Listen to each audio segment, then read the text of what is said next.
امام نے فرمایا, مولا علی نے فرمایا کلمہ پڑھ لے. کہنے لگا وصی رسول ایک معجزہ اور دکھا دیجئے تو کلمہ پڑھ لوں گا.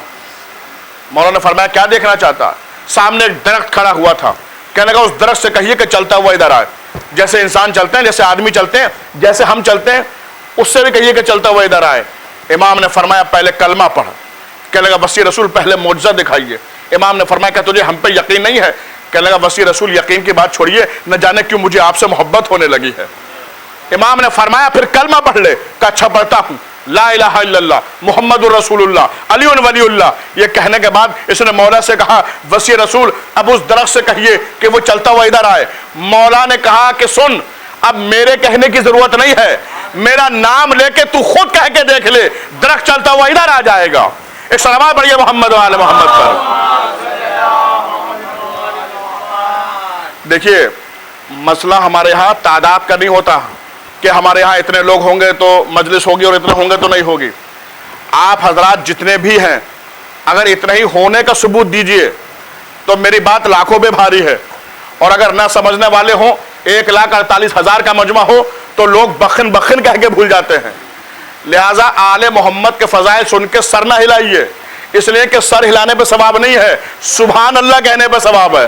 ایک صلوات پڑھیے محمد و آل محمد پر. دیکھیے جب تک اسلام نہیں آیا تھا, ایمان دل میں نہیں آیا تھا تو کچھ نہیں کر پا رہا تھا, مجبور تھا.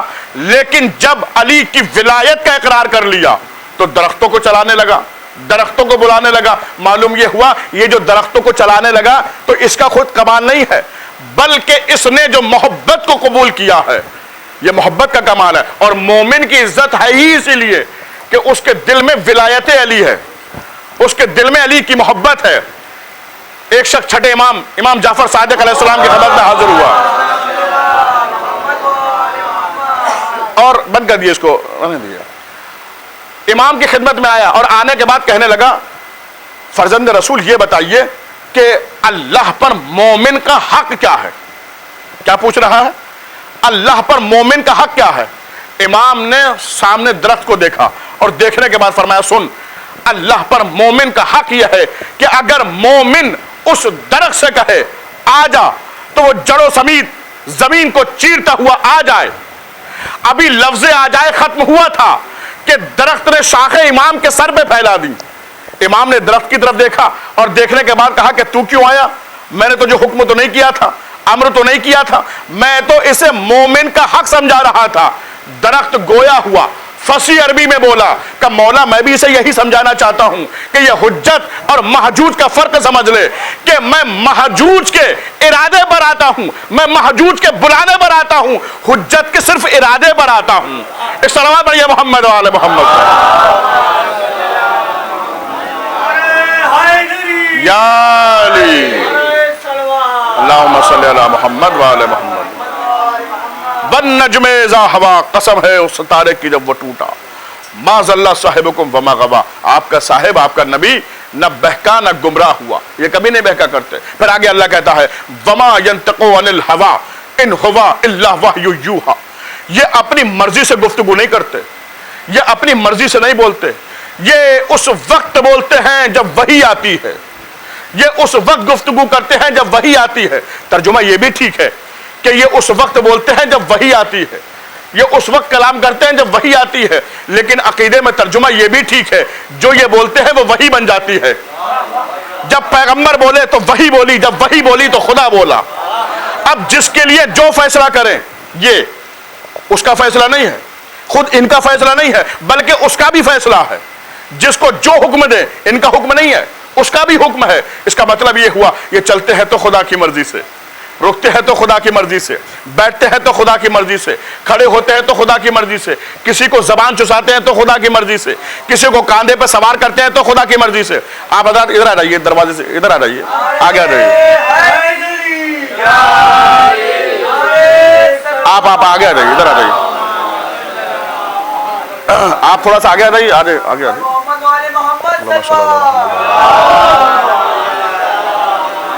ہاں ادھر ادھر ایک بابا سے بلا سلام پڑھیے محمد والے محمد. جو یہ کرتے ہیں گویا کہ یہ نہیں کر رہے ہیں, اس کا فعل ہے. اب یہ کھاتے ہیں تو خدا کی مرضی سے, پیتے ہیں تو خدا کی مرضی سے. کسی کو ہاتھوں پہ بلند کر کے کہتے ہیں من کنتو مولا ہو فہذا علی مولا, تو خدا کی مرضی سے. کسی کو زبان چساتے ہیں تو خدا کی مرضی سے. کسی کو حسین و منی وانا من الحسین کہتے ہیں تو خدا کی مرضی سے. کسی کو یا علی انتا یاسب الدین کہتے ہیں تو خدا کی مرضی سے. کسی کو یا علی انتا منی وانا من کا کہتے ہیں تو خدا کی مرضی سے. کسی بیوی کی قبر میں لیٹتے ہیں تو خدا کی مرضی سے. کسی کے کفن میں اپنا پیرہن دیتے ہیں تو خدا کی مرضی سے.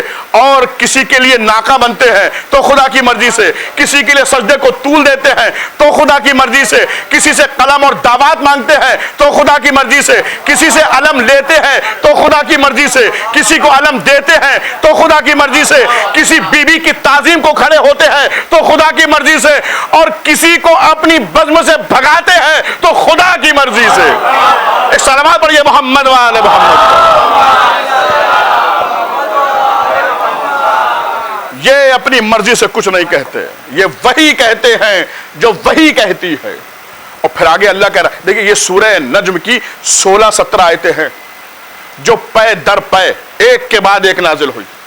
والنجم اذا ہوا ما ضل صاحبکم وما غوا وما ينطق عن الهوى ان هو الا وحی یوحی علمہ شدید القوی ذو مرۃ فاستوى وهو بالافق الاعلی ثم دنا فتدلى فكان قاب قوسين او ادنى فاوحى الى عبده ما اوحى افتمرونه على ما يرى لقد رآه نظرة اخرى عند سدرة المنتهى عندها جنة المأوى اذ يغشى السدرة ما يغشى ما زاغ البصر وما طغى. اللہ کہہ رہا قسم ہے اس ستارے کی جب وہ ٹوٹا, تمہارا صاحب نہ بہکا نہ گمراہ ہوا. یہ اپنی مرضی سے کچھ نہیں کہتے, یہ وہی کہتے ہیں جو وہی کہتی ہے. اور یہ اس وقت کی باتیں بتا رہے ہیں جب یہ افق اعلیٰ پہ تھے. یہ اس وقت کا تذکرہ کر رہے ہیں جب یہ دنا فتد اللہ کی منزل پہ تھے اور انہوں نے اس کو سدرۃ المنتہا پہ دیکھا, انہوں نے اس کو جنت الماوا پہ دیکھا. اور جب سدرہ کو کوئی چیز ڈھانپ رہی تھی اس وقت بھی انہوں نے اس کو دیکھا. نبی کے دل نے نبی کو جھٹلایا نہیں, نبی کے دل کو یقین تھا کہ بس اسی کو دیکھا جس کو دیکھا. ایک سلام پڑھیے محمد والے محمد پر. نبی کے دل نے جھٹلایا نہیں کہ کس کو دیکھا, کہ شک ہو نہیں یہ نہیں ہو سکتے کوئی اور ہے, دھوکہ ہو گیا ہے. نبی کو دھوکہ ہوتا ہی نہیں ہے, اس لیے اللہ صفائی میں آیتیں پیش کر رہا ہے. کس کو دیکھا؟ دنیا تو یہ کہہ کے جان چھڑا لیتی ہے جبریل کو دیکھا. اگر جبریل کو دیکھا ہوتا تو سننے والے شک کرتے. اللہ صفائی میں آیتیں پیش کرتا. یقیناً پیغمبر نے کسی ایسے کا نام لیا کہ سننے والوں نے شک کیا. اللہ نے صفائی میں آیتیں پیش کی. کون ہے وہ؟ کہ جس کو پیغمبر نے معراج میں دیکھا.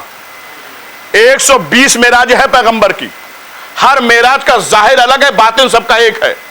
اللہ نے اپنے محبوب کو, بس اب میں یہ جملہ بول رہا ہوں اور اسی جملے میں آپ کو پتا چل جائے گا کہ کس کو دیکھا. اللہ نے اپنے محبوب کو اپنے پاس 120 مرتبہ بلایا اور 120 مرتبہ بلا کے یہی کہا میرے محبوب علی کا خیال رہے, علی کا خیال رہے, علی کا خیال رہے. سرکار فرماتے ہیں کہ میں, سرکار کا بیان ہے کہ میں جبریل کو لے کے گیا. یہ بھی عقیدہ درست کر لیجئے کہ جبریل پیغمبر کو لے کر نہیں گیا بلکہ پیغمبر جبریل کو لے کر گئے. اس لیے کہ جبریل ان کے گھر کا نوکر ہے, خادم ہے. اور یہ تو سب جانتے ہیں کہ نوکر مالک کو کہیں لے کے نہیں جاتا. جب مالک سیر پہ نکلا کرتے ہیں تو نوکروں کو ساتھ لے لیا کرتے ہیں. تو جبریل پیغمبر کو لے کر نہیں گیا بلکہ پیغمبر جبریل کو لے کر گئے. اور سرکار فرماتے ہیں کہ ہمارا پہلا قیام بیت المقدس میں ہوا اور بیت المقدس کے بڑے بڑے ستون تھے. کہ میں نے اپنے براق کو, سرکار فرماتے ہیں میں نے اپنے براق کو, اپنے گھوڑے کو بیت المقدس کے ستون سے باندھ دیا. کیوں؟ پیغمبر نے اپنے گھوڑے کو, اپنے براق کو بیت المقدس کے ستون سے کیوں باندھا؟ کیا پیغمبر کو یہ ڈر تھا کہ براق بھاگ جائے گا, گھوڑا چلا جائے گا؟ اگر بھاگ جانے کا ڈر ہوتا تو جبریل جیسا نوکر ساتھ میں تھا, لگام پکڑوا کے کھڑا کر دیتے کہ پکڑے رہنا, ایسا نہ ہو کہ براق چلا جائے. نہیں, معصوم کے ہر فعل میں کوئی نہ کوئی مصلحت ہوتی ہے, کوئی نہ کوئی حکمت ہوتی ہے. اس لیے نہیں باندھا کہ بھاگ نہ جائے.